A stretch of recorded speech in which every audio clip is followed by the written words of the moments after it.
माणसाचा सरडा झालाय. कधी रंग बदलतील काही सांगता येत नाही. त्यामुळे सकाळी एक भूमिका, संध्याकाळी एक भूमिका. महाराष्ट्राचं राजकारण विकृत झालं, विकृत, किळसवाणं. तत्व, विचारधारा, पक्षनिष्ठा, निष्ठा कुठे हरवल्या. म्हणजे ज्या महाराष्ट्राच्या राजकारणाचं उदाहरण देशभरात दिलं जायचं, आज त्या महाराष्ट्राच्या राजकारणाचा इतका विचका झाला आहे की शब्द नाहीत त्याचं वर्णन करायला.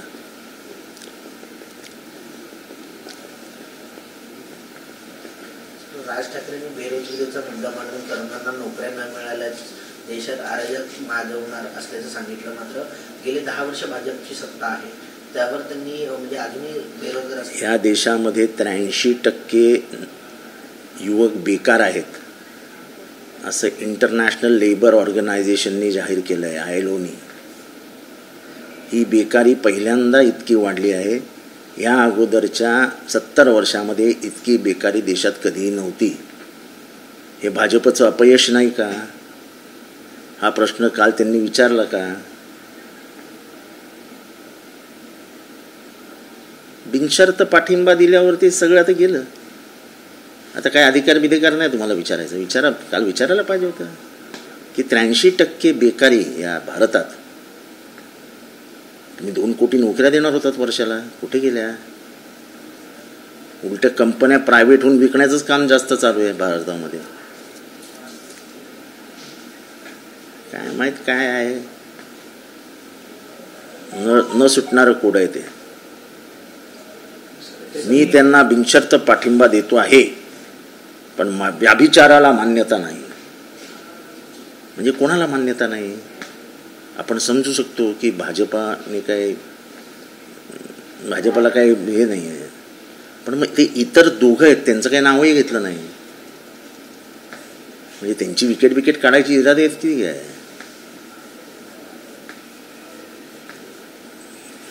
कालचा त्यांच्या भाषणाचा मतितार्थ अर्थ उभ्या महाराष्ट्राला त्यांच्या कार्यकर्त्यांना नाही समजलं. त्यांचे 100 कार्यकर्ते आमचे मित्र आहेत. ते म्हणाले तर अवधूत गुप्तेचं गाणंच म्हणावं असं वाटतं, कोणता जिंदा घेऊ आती. ये वाला लेते हैं. Inverter AC. आप गैम्बलर हो ना? गैम्बलर? जुआ खेलते हो ना? तुम जुआ खेलते हो? अरे नहीं, ये तो कुछ भी बोले जा रहे हैं. इतनी महंगी और नाजुक एसी खरीद कर स्टेबलाइजर नहीं लोगे तो ये जुआ नहीं हुआ तो क्या हुआ? सिर्फ एक फ्लक्चुएशन आपके इन्वर्टर एसी के पार्ट्स को डैमेज कर सकता है. उसे वी गार्ड से सुरक्षित रखिए. V guard, India's number 1 stabiliser. 2019च्या निवडणुकीच्या वेळेस फडणवीसांनी असं म्हटलं होतं की राज ठाकरे हे किरायानं इंजिन देतात आणि आता तेच इंजिन भाजपला येऊन मिळालेलं आहे. बरं झालं सोशल मीडिया आहे, नाही तर लोकांना आठवलं पण नसतं हे सगळं. आता लोकांना कमीत कमी तो मागच्या वर्षी काय बोलला हे तुम्हाला दाखवता तरी येतं. म्हणजे कमीत कमी लोकांना त्याची तरी लाज वाटली पाहिजे की हे महाराष्ट्राला परत दिसणार आहे. मी जे बोललोय ते माझ्या तोंडावर मारणार आहे महाराष्ट्र. नाहीतर आधीचे दिवस असते तर कोणाला काय कळलंही नसतं 5 वर्षापूर्वी काय बोलले ते. लाव रे तो व्हिडिओ.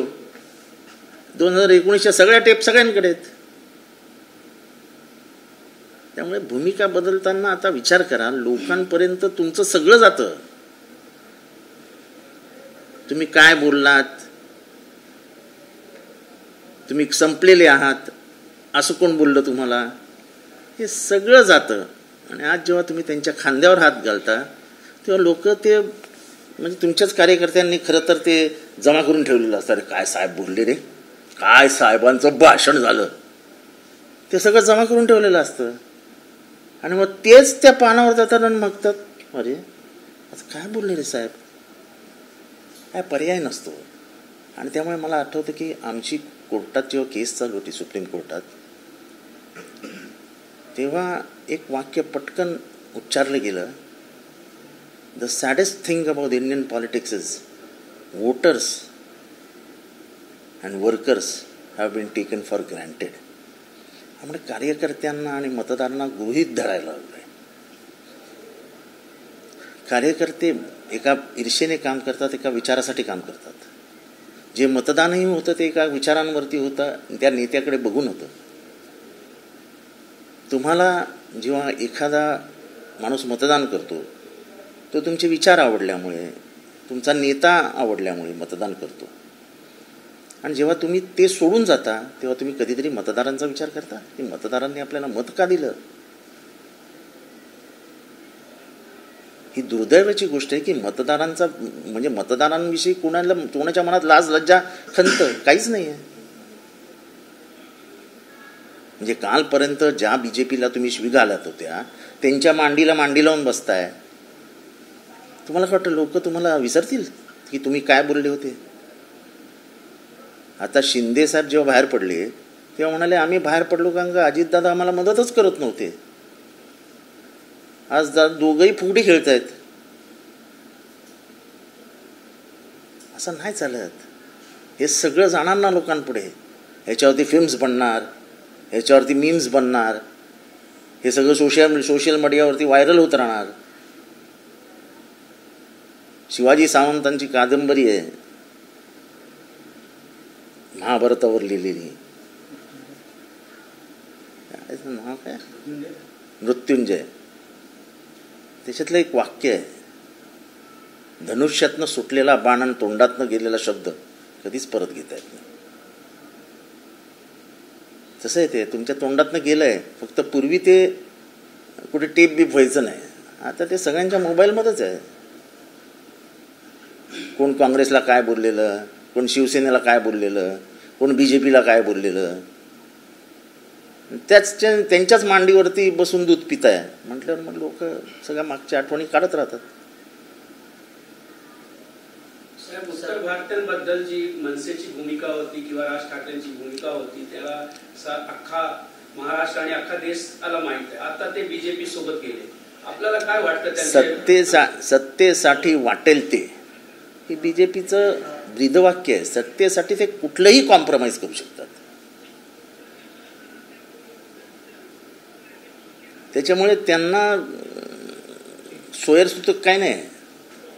इथल्या उत्तर भारतीयांना मारलं काय आणि इथल्या आता तेच त्यांचे ते सहकारी होते ते त्यांनी जाहीर केलेलं ना, भोंगे काढून टाकू, भोंगे उतरून टाकू. कालच्या भाषणात ना भोंगे ना उत्तर भारतीय काही नाही.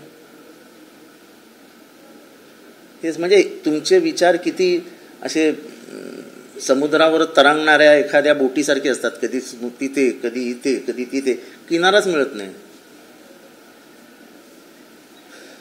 किनारा ढूंढने वाले को किनारा कर दिया. भाजपचं ती बळ आहे. जागा वाटपावरून आत्ताच मारामाऱ्या सुरू आहेत असं काय कुठे मारामाऱ्या, कोणाच्यात मारामाऱ्या माहितीमध्ये. मात्र आता नाही, मला महायुतीच्या विधानसभेला सुद्धा अशाच प्रकारे महायुती आणि विधानसभा आणि त्यांचा हे मला काय करायचं आहे. मी त्यांच्या घरात राहतो का. तुम्ही माझ्या पक्षाबद्दल बोला, मी माझ्या पक्षाबद्दल मला जेवढी माहिती आहे तेवढं सांगेन. मला दुसऱ्या पक्षांबद्दल विचारू नका, मी एक शब्दानेही बोलणार नाही. MBA मध्ये पण काही सीटावर कुठल्याही सीटात नाराजगी असते. कोएलिशन गव्हर्नमेंट जेव्हा तुम्ही कोएलिशनमध्ये असता अदलाबदल करताना प्रत्येक कार्यकर्ता आपल्या पक्षालाच ती जागा मिळाली पाहिजे याच्यासाठी आग्रही असतो आणि त्यामुळे हे थोडे दिवस चालतं. कुठल्या कार्यकर्त्याला आपला पक्ष मोठा व्हावा असं वाटत नाही, प्रत्येकाला वाटतं. मनसेच्या पाठिंब्यामुळे महायुतीला पोषक असं वातावरण ठरणार का मुंबईमध्ये, खास करून आणि मराठीच्या 6 लोकसभा मतदारसंघ आहे. त्या घोडा मैदान जवळ आहे ना. 9, 14, 19 बघा मतदान, लावा कॅल्क्युलेशन. सर, पाठिंबा जरी दिला असला तरी पक्ष फोडून राजकारण करणार नाही असं राज ठाकरे म्हणाले. नेमकं त्यांचं पक्ष फोडणाऱ्यांबरोबर जाता कशाला. राज ठाकरेंनी आता बोलूच नाही. आता त्यांनी झालं ना, त्यांचं काम झालं ना. काल खरं तर काल त्यांनी भाषण पण करायला नको होतं, एक ट्विट करायला पाहिजे होतं की मोदींना बिनशर्त पाठिंबा, मात्र व्याभिचाराला मान्यता देणार नाही अशी राजमान्यता मी देतो आहे, असं एवढं ट्विट केलं असतं तरी चाललं असतं. एवढं कशाला वगैरे ते म्हणजे एका वाक्यासाठी एवढं मोठं भाषण करावं लागलं. त्याला जे अर्थही नाही त्याला काय बोलायचं. सर, भाजप हद्दपार होण्याची शक्यता असताना जिल्ह्यामध्ये एक जिल्हानिहाय कार्यालय ठाण्यामध्ये भाजपनं उभारलेलं आहे. काय वाटतंय भविष्यामध्ये भाजप हे बघा तो राष्ट्रीय पक्ष आहे. राज्यव्यापी जे पक्ष आहेत, ज्याला आपण स्टेट लेवल पार्टीज ज्याला म्हणतो, राज्याच्या राजकारणात असलेले पक्ष आहेत, त्यांना गिळंकृत करणं ही त्यांची सवय आहे. आम्ही तर काय त्यांच्या विचारधाराशी कधीच सहमत होणार नाही, त्यांच्याबरोबर जाणारही नाही. त्यामुळे हे ऑफिस त्यांनी कोणासाठी बांधलं आहे आणि कोणाला ठाण्यात त्यांना संपवायचं आहे हे आम्ही काय सांगणार. ऑफिसच दाखवते की त्यांना कोणाला संपवायचं आहे. काल फडणवीस देखील भाषणामध्ये म्हणाले की भाजप हा इथला मुख्य पक्ष आहे ठाणे प्रदेशात. एकीकडे ठाण्यासोबत त्यांनी दावा टाकला. ते ठीक आहे, पण ते कृतीतनं आता सांगायला लागले. कालपर्यंत आज बोलले असतील पण ते कृतीतनं दाखवतील की तुम्ही कोणीच नाही ठाण्यात, आम्हीच आहोत. आता त्याला इलाज काय. तुम्हीच तुमची ताकद क्षीण करून घेतल्यावरती हे तुमच्यावर हल्ले होणार हे कळायला हवं होतं. United we stand, divided we fall असं इंग्रजीमध्ये एक म्हण आहे. सर, राज ठाकरे यांनी सांगितलं की भारत हा तरुण वर्गाचा देश आहे आणि 6.5 लाख उद्योजक बाहेर गेलेले आहेत, तरी देखील ते असं आहे की किती टक्के लोक बाहेर गेले, इलेक्ट्रॉल बॉन्ड्समध्ये किती भ्रष्टाचार झाला, नोकऱ्या मिळत नाहीत, हे होत नाही ते होत नाही, तरी मी तुमच्या मागे आहे. म्हणजे काय गंमतच आहे ना. म्हणजे तू भाषण होतं का विनोद होता हेच समजत नव्हतं.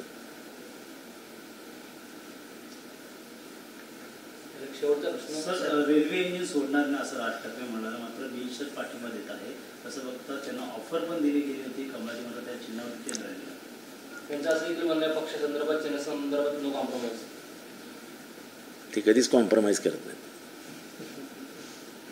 कॉम्प्रोमाइज या शब्दाचा अर्थच त्यांना ते मानत नाहीत. सर, काँग्रेसचे जे वाघमारे आहेत, राजू वाघमारे, हे शिवसेनेमध्ये आले आणि त्यावेळेस मुख्यमंत्र्यांनी असं म्हटलेलं आहे की 2 पक्ष जे आहेत ज्यांना झेंडा नाही, अजेंडा नाही आणि ते दोन्ही मिळून काँग्रेसला हायजॅक करतात असं मुख्यमंत्री म्हणाले.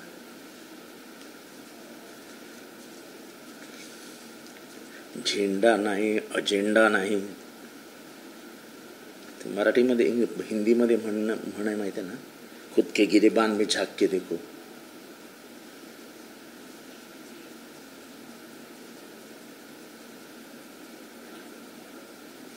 काँग्रेस प्रदेशाध्यक्ष नाना पटोलेंच्या गाडीला अपघात झाला. ते सगळे व्यवस्थित आहेत. मी आत्ताच माहिती घेतली. त्यांची तब्येत व्यवस्थित आहेत, ते सुखरूप वाचलेले आहेत. महाराष्ट्रातील तमाम जनतेचा त्यांना आशीर्वाद आहे आणि मुख्य म्हणजे महाराष्ट्रात MBA वाढावी याच्यासाठी तो प्रमुख एक नेता आहे. आणि त्याच्यामुळे आमचं सगळ्यांचेच गुड विशेस त्यांच्याबरोबर आहेत. त्यामुळे त्या ॲक्सिडेंटमधनं ते इतका मोठा ॲक्सिडेंट होऊ सुद्धा ते सुखरूप बचावलेले आहेत. नाही, मला ते काय माहीत नाही भाऊ, घातपात बितपात. उदयनराजे असे म्हणतात की मी 7वीत असताना मला इंदिराजींनी कडेवर घेतलं होतं. अटलजी हे मोठे व्यक्तिमत्व आहेत, मात्र ते चुकीच्या पक्षात आहेत असं इंदिराजी म्हणाले होते. अटलजी हे लवकर पंतप्रधान व्हायला हवे होते असं देखील उदयनराजे म्हणाले. राष्ट्रीय स्वयंसेवक संघाच्या कार्यालयामध्ये गप्पा मारतात ते असं म्हणाले. ते कधी खांद्यावर बसले, कधी मांडीवर बसले, कधी त्यांना आपल्याला काय माहित नाही. या स्टोरी आतमधल्या असतात, ते काय बाहेर येत नाहीत ना. तर त्यांनी सुरुवात केलेली आहे, शशिकांत शिंदेंना उमेदवार दिलेली आहे. काय सांगाल, कारण की राजे पहिल्यापासून तयार करताय. शशिकांत शिंदे एक माथाडी कामगारांचे नेते, कशा प्रकारचं चित्र पश्चिम महाराष्ट्रात साताऱ्यामध्ये? तो यशवंतराव चव्हाणांचा मतदारसंघ आहे, विचारांनी प्रगल्भ असलेला मतदारसंघ आहे. त्यांनी कधीही वेगळा विचार केलेला नाही. शशिकांत शिंदे अतिशय गरीब घरातनं आलेला तरुण आहे. अनेक वेळा त्यांनी जावळी मतदारसंघाचं प्रतिनिधित्व केलेलं आहे आणि आज ते खासदाराची निवडणूक लढवत आहेत. साताऱ्यामध्ये माथाडी कामगार आहेत, त्याबद्दल काही वादच नाही. पण साताऱ्यामध्ये पवारसाहेबांना आणि पवारसाहेबांच्या विचारांना मांडणारा एक मोठा वर्ग आहे, मोठा वर्ग. आम्ही तर सगळे सांगत होतो पवारसाहेबांना तुम्हीच साताऱ्यातनं लढवा, पण पवारसाहेब म्हणाले मी एकदा माझी निवृत्ती जाहीर केली आहे, मी काय लढणार नाही. पवारसाहेब जर लढले असते ना, फक्त फॉर्म भरायची होतं, फॉर्म भरायचा होता, बाकी काही करायचं नव्हतं. पण त्यांनी नाही सांगितलं आणि त्याचा पर्याय पवारसाहेबांनी निवडला. शशिकांत शिंदे. शशिकांत शिंदेमधले गुण पवारसाहेबांना माहिती आहेत, आम्हाला सगळ्यांना माहिती आहे. लढवय्या माणूस आहे. त्याच्यामुळे मला वाटतं की साताऱ्यामधली सीट सोपी आहे शशिकांत शिंदे. पवार कुटुंबातून शरद पवार साहेबांना पाठिंबा मिळतात. दादांचं एक भाषण व्हायरल होतंय. दादाचं असं म्हणणं आहे की अगोदर बाहेर फिरत नव्हते, मात्र हे सगळं झाल्यानंतर पायाला भिगळून घर बाहेर फिरतात. मी जर तोंड उघडलं तर तुम्ही तोंड दाखवायचं असं अजितदादा म्हणतात कुटुंबातल्या लोकांना. असं आहे की शरद पवारांनी कुटुंबवासियांना केलेलं सहकार्य, सगळीच माणसं उपकार विसरणारी नसतात. सगळीच माणसं कृतज्ञ नसतात. काहींच्या मनात कृतज्ञता असते. त्याच्यामुळे आपल्या काकांनी आपल्याला उभं केलं, आपल्या आजोबांनी आपल्याला उभं केलं, मदत केली, सहकार्य केलं, ही भावना जेव्हा मनात येते आणि ते जे राजकारणात नसतात ते म्हणतात आता काकाला का आपण सतवायचं. आणि ते आता 84 वर्षाचे आजोबा झालेत, त्या 84 वर्षाच्या आजोबांना आपण का त्रास द्यायचा. त्याच्यामुळे त्यांच्या घराबद्दल मला काहीच बोलायचं नाही, पण त्यांनी हा उलटा विचार करावा की सगळे कुटुंबीय पवारसाहेबांच्या मागे का गेले. सगळं कुटुंब याचा त्यांनी विचार करायला हवा. आणि तोंड उघडणं वगैरे हे धमकीवजा इशारे असतात. त्याला काय कोणीही तोंड उघडू शकतं ना. तोंड उघडायला काय असतं. भाषणामध्ये दादा असं पण म्हणाले की एकदा तुम्ही वडिलांना खासदार केलं, त्याच्यानंतर मुलीला खासदार केलं. त्या भाषणामध्ये लोक असं बोलतात, त्याच्यामध्ये काय बघा. एक मी तुम्हाला सांगतो की ही लोकसभेची निवडणूक आहे. लोकसभेमध्ये उभं राहून राज्य, राष्ट्र आणि आंतरराष्ट्रीय स्तरावरचं राजकारण समजून भाषण करावं लागतं. तुम्हाला इथली देशातली सामाजिक परिस्थिती माहिती असायला हवी लागते. तुम्हाला देशातला आर्थिक परिस्थिती माहिती असावी लागते. देशातली इंडस्ट्रीयल पोझिशन माहिती असावी लागते. UNOमध्ये काय चाललं हे माहिती असावं लागतं. आपल्या सीमेवर काय चाललं हे माहिती असावं लागतं. आणि ह्या सगळ्यांचा म्हणजे विविध जे काही विषय असतात त्याचा अभ्यास करून तुम्हाला तिथे बोलावं लागतं. आणि म्हणून तर 8 वेळा त्या संसदरत्न झाल्या. आणि 300 म्हणजे जेवढे दिवस लोकसभा चालू असते त्याच्यातल्या एकही दिवस त्या कधी घरी बसलेल्या नाहीत. त्यांच्या एवढा अटेंडन्स लोकसभेमध्ये कोणाचंच नाही. अतिशय सिरियसपणे काम करणाऱ्या खासदार आहेत. अतिशय आपल्याला जी समाजाने जबाबदारी आपल्या खांद्यावर टाकली आहे ती अत्यंत गांभीर्याने. मला ते स्वतः एकदा रेल्वे मिनिस्टरकडे घेऊन गेलेला. एक तर त्यांचे जे संबंध आहेत पूर्ण ब्युरोक्रेसीशी, दिल्लीतल्या मंत्र्यांशी, हे म्हणजे वेगळेच आहेत काहीतरी. आणि त्या अधिकारवाणीने जाऊन काम करून घेऊन येतात आणि कोणाचंही काम करतात. असं काही नाही की फक्त मतदारसंघापुरत्या त्या मर्यादित आहेत. त्या कोणीही काम सांगावं त्या मंत्र्याकडे जातात, लगेच काय सही बी करायची असते तर लगेच करून घेतात आणि कामं करतात. त्यांच्यातला जो कामाचा धडाका आहे फक्त ते कधी असं बोलून दाखवत नाहीत. मी हे काम केलं, मी ते काम केलं, मी अमुक केलं, मी तमुक केलं. ते काही त्यांच्या तोंडातनं कधी निघत नाही. कारण की पवारसाहेबही कधी बोललेले आम्हाला आठवत नाही. बारामतीमध्ये एकीकडे संपूर्ण देशाचं लक्ष चाललेलं आहे, एकीकडे सुळे विरुद्ध पवार असा सामना सुरू असताना मात्र देवेंद्र फडणवीस असं म्हणणं आहे की हा सामना सुळे विरुद्ध पवार किंवा पवार घराण्याचा नाही, हा सामना नरेंद्र मोदी आणि राहुल गांधी. त्यामुळे कुठे लक्ष विचलित करण्याचा प्रयत्न असं वाटतंय का. कोण लक्ष विचलित होतो, कोणाचं लक्ष विचलित होतं. Baramati is equal to Pawar. आणि आता अधोरेखित झालं की शरद पवार. पहिली MIDC आणली आणि तिथनंच सगळा खेळ फिरला ना. एवढं पाणी, एवढी हिरवळ, एवढ्या मोठ्या मोठ्या कंपन्या, बारामतीची झालेली अभूतपूर्व प्रगती, आंतरराष्ट्रीय स्तरावरचे सगळे नेते येतात आणि ते बारामती बघायला येतात. देशाचे सगळे नेते येतात आणि सांगतात आम्हाला बारामती दाखवा. आणि पवार साहेबही याही वयात सगळ्यांना बारामती फिरवून दाखवतात की हे असं केलं, हे असं केलं, हे असं केलं. जन्मदात्या बापाने वाढवलेली एक गोष्ट असते, ती लोकही विसरत नाहीत, समाजही विसरत नाही. हे सगळे आठवणीत ठेवतात ना. तुम्ही काही म्हणालात तरी Baramati is equal to Sharad Pawar हे तुम्ही मोडीत नाही काढू शकत. सर, शेवटचा प्रश्न आहे. अजित पवार असं म्हणालेले आहेत की बारामती लोकसभा मतदारसंघामध्ये फक्त पवार यांना बघूनच मतदान करा, म्हणजे सुप्रिया सुळे यांना मतदान करू नका असं त्यांचं म्हणणं आहे. ठीक आहे ना, असे हे खेळतच राहतील ना. पूर्वी पण सुळेच आडनाव आणि सुप्रियाताई उभ्या होत्या ना, तेव्हा काय सुप्रिया पवार लावायच्या नाहीत ना. हे बघा, स्वतःच्या एक इलेक्शन तुम्ही बापाच्या नावावर जिंकू शकता, पुढचं इलेक्शन तुम्हाला तुमचं कर्तृत्व दाखवावं लागतं. त्यांनी त्यांचं कर्तृत्व लोकसभेमध्ये सिद्ध करून दाखवलं आहे. आणि त्यांना राजकीय फायदा घ्यायचा असता तर त्यांनी आयुष्यभर सुप्रिया पवार सुळे लावलं असतं. त्यांनी नाही केलं तसं. आपल्याकडे ते कितीतरी आहेत ना. माझी बायको ती ऋता सामंत आव्हाडला होती, सुप्रियाताईने पण केलं असतं. सुप्रिया शरद पवार सुळे असं आपल्याला आवडत नाही सगळी नावं वापरायला. पण आपल्या वडिलांचा वारसा चालवत असताना त्यांचा फक्त वैचारिक वारसा मी चालवीन असं स्पष्ट मत आहे त्यांचं. आणि ही लढाई माझ्या म्हणजे कुठल्याही मुलीला, आपल्या वयोवृद्ध बापाला इतका त्रास होत असताना ती कशी काय शांत बसेल. तरी त्यांनी खूप सहन केलंय, खूप सहन.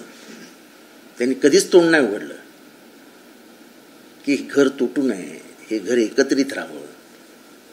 बाबांनी एवढं सगळं सांभाळून ठेवलेलं आहे, सगळ्यांना एकत्र करून ठेवलं आहे, ह्याला जराही कुठेही सुरुंग राखता कामा नये म्हणून त्यांनी इतकं स्वतःचं मन मारलं की कधी कधी मला त्यांच्याकडे बघून आश्चर्य वाटतं. पण लोकांना प्रेम, हृदय ह्याचा अर्थही माहीत नसेल तर काय करायचं.